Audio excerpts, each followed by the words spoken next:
ভিত্তিতে প্রবাসীদের অবদানকে সর্বোচ্চ মূল্যায়ন করে বিমানবন্দরগুলোতে সেবার মান বৃদ্ধির কঠোর নির্দেশনা দিয়েছে বেসামরিক বিমান পরিবহন ও পর্যটন মন্ত্রণালয়। ৫ মার্চ হযরত শাহজালাল আন্তর্জাতিক বিমানবন্দর পরিদর্শনে বিমানমন্ত্রী আফরোজা খানম রিতা এবং প্রতিমন্ত্রী এম রশিদুজ্জামান মিল্লাত কর্মকর্তাদের প্রতি এই নির্দেশনা প্রদান করেন। প্রবাসীদের প্রতি সম্মান প্রদর্শন হিসেবে তাদের স্যার সম্বোধন করার সংস্কৃতি গড়ে তোলার উপর জোর দিয়েছেন প্রতিমন্ত্রী। বিমানবন্দরের লাউঞ্জ পরিদর্শনে গিয়ে দায়িত্বরত কর্মচারীদের উদ্দেশ্যে কড়া বার্তা দেন বিমানমন্ত্রী আফরোজা খানম রিতা। তিনি জানান, প্রবাসীদের কষ্টার্জিত অর্থেই সচল হয়েছে দেশের অর্থনীতি এবং পরিশোধ করা হচ্ছে সরকারি কর্মকর্তাদের বেতন।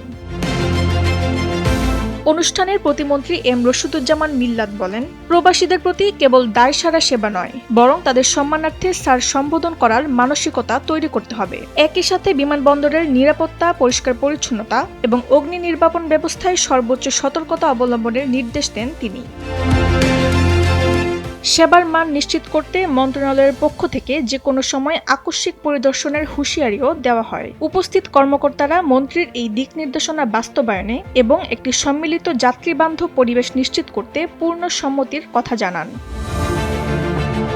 তাসনিম হোসেন লিয়া, সময়ের আলো।